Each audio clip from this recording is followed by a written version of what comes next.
Hello friends, स्वागत है आपका अपने यूट्यूब चैनल अपनी पाठशाला में। फ्रेंड्स, हमने आरआरबी एनटीपीसी CBT 2 और ग्रुप डी को ध्यान में रखते हुए कुछ महत्वपूर्ण टॉपिक्स कर रहे थे, जिसमें हम आज प्रॉफिट लॉस का चौथा भाग लेकर के आए हैं। चलिए शुरू करते हैं। पहला क्वेश्चन है कि if the selling of article for 100 rupees a man gain 15 rupees. तो ये देखिए, SP जो है सेलिंग प्राइस 100 रुपया है, प्रॉफिट जो है वो 15 रुपया है, तो CP क्या होगा, वो 85 रुपीज़ हो जाएगा। तो प्रॉफिट का परसेंटेज पूछ रहा है, तो क्या होगा, प्रॉफिट बटे CP जो है 85 करेंगे तो ये 3/17 आएगा। 100 से मल्टीप्लाई करेंगे तो 300/17 आया। इसको डिवाइड करेंगे तो 17 सही 11/17% आएगा, जो कि C ऑप्शन है। क्या है, C ऑप्शन है।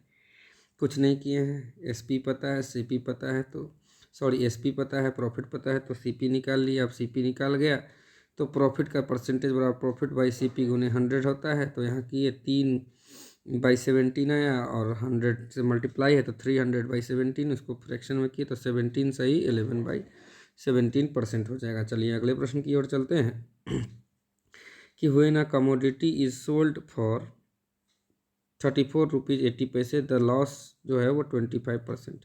तो सबसे पहले 25% का फ्रैक्शनल वैल्यू 1/4 है, मतलब 4 जो है वो CP होता है। तो लॉस या प्रॉफिट का परसेंटेज जो है, परसेंटेज वैल्यू ऊपर में होता है। तो 4 अगर CP था तो लॉस 1 यूनिट का हुआ है। तो SP क्या हो जाएगा, SP जो है वहाँ पर 3 यूनिट होगा, और 3 यूनिट की वैल्यू 34.80 दिया हुआ है। तो 1 यूनिट का वैल्यू 11.60 आता है। या तो इसमें इसको जोड़ दीजिए तो भी आ जाएगा। CP ये था, SP ये था, और ये लॉस है। लॉस और SP जोड़ेंगे तो CP आएगा। या CP 1 यूनिट का वैल्यू जो आया है उसमें 4 से मल्टीप्लाई कर दीजिए, क्योंकि यहाँ 4 यूनिट CP था। तो 4 गुने 11.6 करेंगे तो हमारा जो है CP 46.40 आएगा। तो कुछ नहीं, क्या किए, 25% का फ्रैक्शन वैल्यू 1/4 हुआ। 4 जो होता है नीचे डिनोमिनेटर में वो होता है CP, और ऊपर में जो आता है वो प्रॉफिट या लॉस होता है। तो हम लोग जब भी लॉस या प्रॉफिट होगा तो CP में से अगर लॉस हुआ तो CP में से लॉस घटा देंगे, तब SP आएगा। और प्रॉफिट होता है तो CP में प्रॉफिट को जोड़ देते हैं। तो यहाँ लॉस था तो 4 में से 1 घटा दिया, तो यहाँ 3 यूनिट SP आया। और 3 यूनिट का वैल्यू यहाँ दिए हुआ है कि कितना में बेचा है, 34 रुपये 80 पैसा। तो 1 यूनिट का वैल्यू 11.60 पैसा आया, जो कि लॉस इतना ही हुआ था। या तो इन दोनों को जोड़ दीजिए, या वो ऐसे CP को निकालना है तो 4 यूनिट का वैल्यू निकालना है, क्योंकि CP यहाँ 4 यूनिट था। तो 4 गुने जो 1 यूनिट का वैल्यू 11.6 आया है, उससे गुना कर दिए तो 46.40 हो जाएगा। तो ये ऑप्शन होगा। अगले प्रश्न की ओर चलते हैं कि if the CP of article is SP of article is 4/3 times of CP। तो CP और SP का रेशियो आ जाएगा SP/CP। 4 और 3 का आया तो SP बड़ा है, इसका मतलब प्रॉफिट हुआ है। और SP माइनस CP करेंगे तो कितना आया, 1 यूनिट। SP माइनस CP यही तो प्रॉफिट होता है। तो 4 में से 3 घटा है तो 1 यूनिट, तो प्रॉफिट 1 यूनिट है। प्रॉफिट का परसेंटेज पूछता है तो profit percentage is equal to क्या होता है, प्रॉफिट बाई CP गुने 100। प्रॉफिट क्या है 1, CP क्या है, यहाँ CP देखिए CP 3 यूनिट है। 1/3 को वैसे भी हम परसेंटेज में पढ़े हैं, फ्रैक्शनल वैल्यू 1/3 हो तो परसेंटेज सही जो होगा वो 33 सही 1/3% आएगा। वैसे नहीं यहाँ है तो 1/3 इंटू 100 कीजिए, कितना आया 100/3। तो 100 को 3 से डिवाइड करेंगे तो 33 सही 1/3 आएगा। तो ऑप्शन ये हो जाएगा। चलिए अगले प्रश्न की ओर चलते हैं। इसमें भी कुछ नहीं किए, CP कह रहा है कि SP जो है वो 4/3 टाइम्स ऑफ CP है, वो कर दिया। अब SP और CP का रेशियो आया, SP अगर 4 यूनिट है तो CP जो है वो 3 यूनिट है, तो प्रॉफिट 1 यूनिट क्या होगा। और प्रॉफिट परसेंटेज होगा प्रॉफिट बाई CP गुने 100 होता है। प्रॉफिट 1 है, CP 3 यूनिट है, गुने 100 किया तो 100/3 आ गया, और 100/3 को डिवाइड किया तो 33 सही 1/3% आ गया। तो तो ऑप्शन ए हो गया। चलिए अगले प्रश्न की ओर चलते हैं कि by selling an article for 19 rupees 50 पैसे आ डीलर मेक प्रॉफिट 30%। 30% को जब हम लिखते हैं फ्रैक्शनल में तो 3/10 आता है। हम बोले हैं यहाँ वाला नीचे डिनोमिनेटर में सीपी रहता है, ऊपर में प्रॉफिट या लॉस रहता है। तो एसपी निकालने के लिए सीपी और प्रॉफिट जोड़ेंगे तो एसपी क्या निकलेगा यहाँ 13 यूनिट, और 13 यूनिट जो है उसी का वैल्यू दिया है 19.5। तो एक यूनिट की वैल्यू क्या आ गई 1.5। ठीक है, और टोटल यहाँ 10 यूनिट सीपी है, इसका मतलब सीपी 15 रुपीज़ हो जाएगा। ठीक है, आप कह रहे हैं how much should be increase in SP so the make profit 40%। तो 30% पहले हो रहा था, 10% और बढ़ाना है। या अगर 10 यूनिट का वैल्यू यहाँ 15 रुपया दिया हुआ है तो 40% के लिए हम लोग जो है 40% के लिए सबसे पहले यहाँ इसको मिटा के स्पेस बनाते हैं, आपको थोड़ा दिखाते हैं। 40% को हम लोग जो है ना करेंगे तो 2/5 आता है फ्रैक्शन में। इसका मान 15 दिया हुआ है, इसका मतलब एक यूनिट का निकालेंगे तो यहाँ से 3 आया, तो यहाँ 2 से 3 में गुना कर देंगे तो कितना हो जाएगा 40%। एक यूनिट का वैल्यू 3 आया तो यहाँ 2 यूनिट का वैल्यू 6 आ गया। मतलब 15 रुपया में ऐड करना है, 5 यूनिट तो पहले से था तो ऐड कर देंगे तो 7 यूनिट का मान। तो ठीक है, 7 यूनिट का मान कितना आया, ये 6 ऐड कर दिए 15 में, तो 15 और 6 यही तो करना था। अब क्लियर हो गया कि यहाँ जो है 6 ऐड हो जाएगा पहले से जो है 2/5 में। ये तो सीपी होता है, ये प्रॉफिट हो गया, तो एसपी जो हो गया वो 7 यूनिट का वैल्यू कितना हो गया 15 और 6 21। पहले से यहाँ 19 रुपया 50 पैसा में तो बेचा ही था वो बंदा, उसको घटा दीजिए, कितना बढ़ाना होगा 1 रुपया 50 पैसा। तो यहाँ ऑप्शन ये हो गया ए। वैसे देखिए इसको और भी हम आसान कर सकते थे, आसान यही कर सकते थे कि यहाँ पर जो हम ये दिए हुए थे कि 1/10, 10 यूनिट का वैल्यू 15 दिया हुआ है, तो ठीक है 30% में 3/10 हुआ था, 40% में यहाँ 4/10 होता। एक यूनिट बढ़ रहा था तो एक यूनिट का मान जो है वो हम ऐड कर देते। तो एक यूनिट का मान यहाँ हमारा आया था 10 यूनिट का 15, एक यूनिट का मान 1.5 आया था, उतना ही तो ऐड करना है। तो यहाँ कितना ऐड करना था 1.5, यही तो पूछ रहा है कितना ऐड करना है। तो वहीं से पता चल जाता कि जैसे ही एक यूनिट का वैल्यू आया था 1.5, तो हम लोग किए थे कि 10 यूनिट का वैल्यू 15 है, इसका निकालना ही नहीं था। 30% से 40% जाने के लिए कितना 10% बढ़ रहा है, और हम जानते हैं सीपी 10 यूनिट है, मतलब एक यूनिट 10% को रिप्रेजेंट करता है। एक यूनिट का वैल्यू जो दिया था वही हो जाता, तो कितना हो जाता 1.5 हो जाता, वही आंसर निकल जाता। चलिए, लेकिन दूसरा भी बना के दिखाया है। चलिए अगले क्वेश्चन की ओर चलते हैं। द सीपी ऑफ 20 आर्टिकल, तो सीपी जो है CP of 20 article is equal to SP of 15 article. अब सीपी और एसपी का रेशियो निकालेंगे तो 15 और 20 का आएगा। इसको करेंगे तो ये क्या हो जाएगा 5 से ये 3/4। अगर सीपी 3 है तो एसपी क्या है 4, तो प्रॉफिट क्या आया 1। तो जब भी प्रॉफिट 1 आया है और सीपी 3 है तो प्रॉफिट परसेंटेज एक जगह और निकाले हैं, क्या होगा 1/3 गुने 100, तो क्या आएगा 33 से ही 1/3% सी हो जाएगा। चलिए अगले प्रश्न की ओर चलते हैं। A fruit seller purchase orange at the rate of 3 for 5 and sell them 2 for। तो पहले देखिए कि 3 ऑरेंज खरीदा कितने में 5 रुपीज़ में, ये हो गया सीपी है। एसपी वाला कंडीशन जानिए, एसपी में कह रहा है कि 2 ऑरेंज को बेच रहा है 4 रुपीज़ में। ठीक है, तो सबसे पहले तो जितना हम ऑरेंज खरीदेंगे उतना ही बेचेंगे, इसलिए हम प्रयास करेंगे कि इससे भी बन जाएगा लेकिन हम ऑरेंज को इक्वल कर दें। तो यहाँ 2 है, यहाँ 3 है, तो ऐसा करते हैं कि इक्वल करने के लिए 6 करते हैं। तो 6 में कन्वर्ट करने के लिए यहाँ 2 से अगर मल्टीप्लाई करेंगे तो रुपीज़ में भी 2 से करेंगे, तो यहाँ 6 ऑरेंज का वैल्यू जो है वो 10 रुपीज़ आ गया। उसी तरह यहाँ 2 है तो 2 को 6 में कन्वर्ट करने के लिए 3 से मल्टीप्लाई, तो यहाँ भी 3। तो यहाँ 6 ऑरेंज जो है ये SP वाला पार्ट है, ये CP वाला। तो यहाँ 6 ऑरेंज का वैल्यू 12 रुपीज़ होगा। तो खरीदे हैं 6 ऑरेंज 10 रुपीज़ में और बेच रहे हैं 6 ऑरेंज कितना में, 12 रुपीज़ में। तो प्रॉफिट कितना हो गया, 2 रुपये का। ठीक है, तो 2 रुपये का प्रॉफिट जो हुआ है। CP तो मेरा 10 ही रुपया लगा है, तो 2/10 गुने 100 कीजिएगा तो कितना आएगा, 2/10। ये 0 से ये 0 जाएगा तो 2 × 10 कितना होगा, 20%। 20%।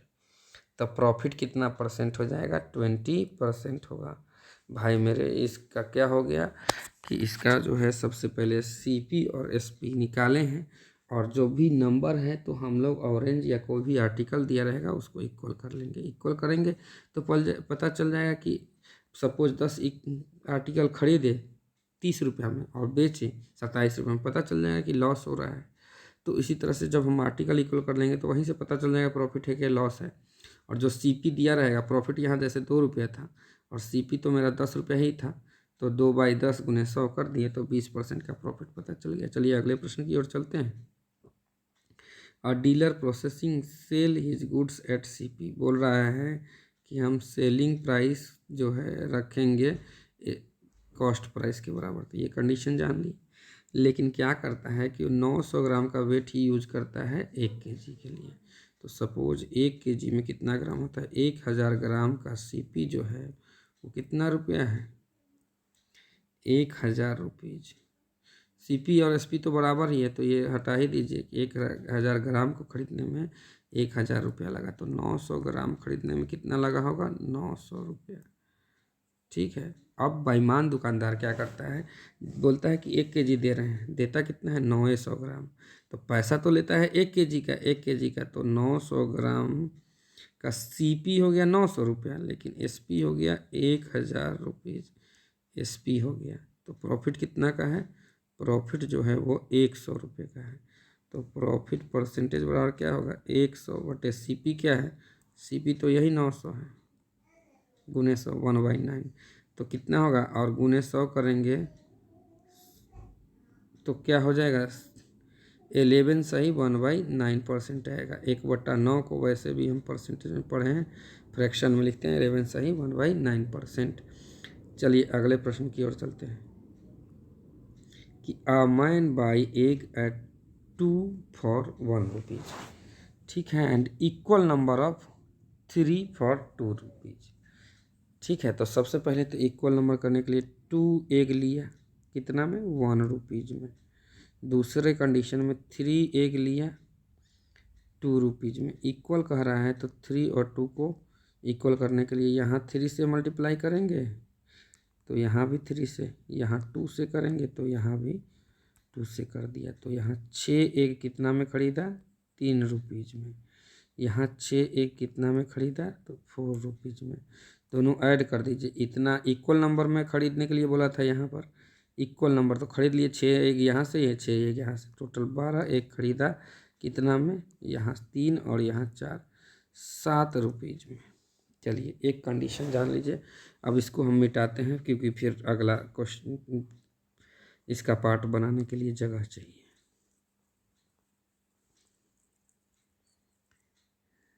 ठीक है, ये CP हो,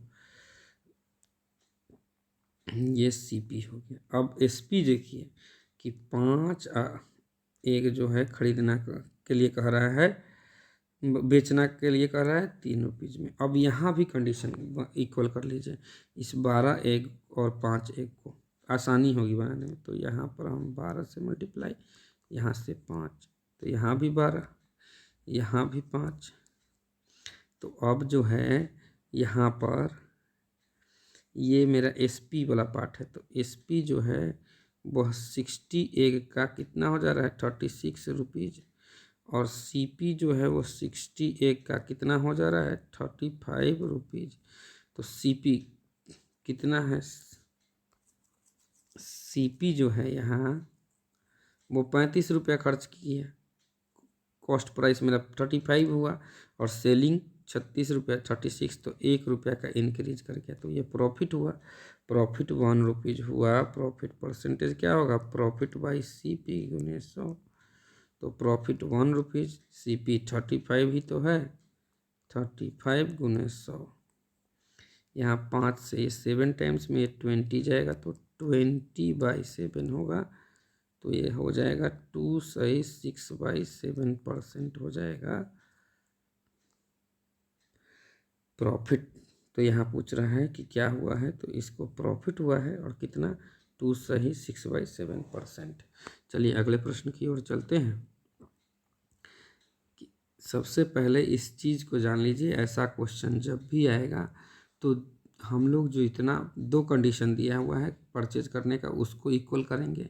बाद में सेल वाला जो भी रहेगा उसको भी इक्वल कर लेंगे। इक्वल नंबर ऑफ खरीदेंगे एक, और इक्वल नंबर ऑफ बेचेंगे भी एक, तो हमारे लिए प्रॉफिट लॉस निकालना आसान हो जाएगा, परसेंटेज भी आसान हो जाएगा। इस क्वेश्चन में ये याद रखेंगे, नहीं तो ये फंसाएगा। चलिए अगले प्रश्न की ओर चलते हैं। सेल्स अ साइकिल, ए जो है वो बेच दे रहा है बाइसाइकिल बी को, कितना पर? 20% प्रॉफिट पर, और बी भी जो है ना उसको सी को दे रहा है 25% प्रॉफिट को। तो देखिए सबसे पहले 20% का फ्रैक्शनल वैल्यू क्या होता है? 1/5। मतलब अगर ए ₹5 में खरीदा तो उसको एक ज़्यादा बढ़ा के 6 में देगा। तो हम लोग याद रखेंगे कि ए जितना में ख़रीदा होगा उसका 6/5 कर देंगे। सपोज 5 यहाँ भर देंगे तो 5 से 5 कैंसिल हो जाएगा, और कैंसिल हो जाएगा तो 6 बी को कितना में बेच दिया? 6। तो जो बी को जो ए जितना बेचा बी का, तो वही CP हो जाएगा। फिर उस CP पर, इस CP पर क्या करेगा वो? फिर जो है ना 25% का फ्रैक्शनल वैल्यू 1/4। 4 में अगर ख़रीदा है तो 1 बढ़ा के 5 में देगा, तो 5/4 में वो सी को दे देगा। और इस टोटल वैल्यू जो है वो कितना हो जा रहा है? ₹1500 सी पे कर रहा है। ये 5 जो था उस 5 से 5 कट गया। अब यहाँ पर ए की वैल्यू जो हो गई 1500 गुने ये 4 जो है ऊपर चला जाएगा, और नीचे ये 6 आ जाएगा। 6 से ये 250 बार में चला जाएगा। ठीक है, तो अब 250 गुने 4 करेंगे तो ए का वैल्यू कितना आ जाएगा? 1000 आ जाएगा। तो एक कितना पे किया होगा? 1000, और सी पे किया है 1500। ऐसा क्वेश्चन जब भी आए तो जितना परसेंटेज है, जैसे का 20% गेन किया, तो 5 का 20% 1 है, तो ऐड कर दीजिए 6/1। अगर वही बोलता है कि 20% लॉस कर गया, तो 5 में से घटा के यहाँ 4/5 कर देते। प्रॉफिट होगा तो ऐड होगा, और लॉस होगा तो सब्ट्रैक्ट कर देंगे। अगले प्रश्न की ओर चलते हैं कि 2 मिक्सर एंड 1 TV कॉस्ट 7000। तो यहाँ लिखिए 2M + 1 TV 7000 में पाया। ठीक है, and while 2 TV and 1 mixture cost 9800 तो यहाँ लिखिए 2 TV + 1 मिक्सचर कितना में? 9800 में। दोनों को ऐड कीजिए तो 3 TV + 3 मिक्सचर मशीन 16800 में। ठीक है, तो 3 कॉमन ले लीजिए, तो TV + मिक्सचर मशीन 16800। 3 से 1 कट जाएगा, कितना बार में ये कटेगा? 5600 में। तो 1 TV + 1 मिक्सचर मशीन का दाम कितना आया? 5600 रुपया। अब इसको किसी भी एक में पुट कर दीजिए तो आ जाएगा।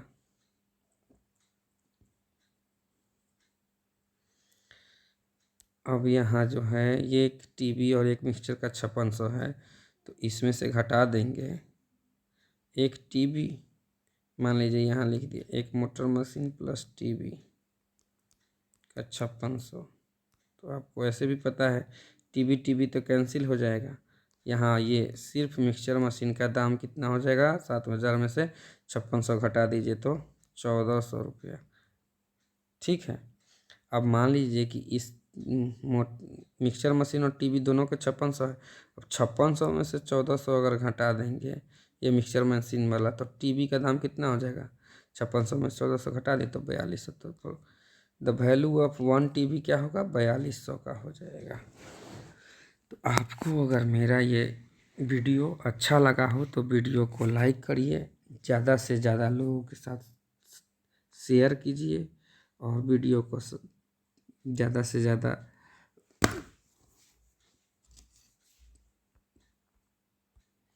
लोगों के बीच में शेयर कीजिए और चैनल को सब्सक्राइब करना ना भूलें और अब बेल आइकन प्रेस कर दें, जिससे जब भी कभी हमारे चैनल पे कोई वीडियो आए तो आपके पास नोटिफिकेशन चला जाए। धन्यवाद।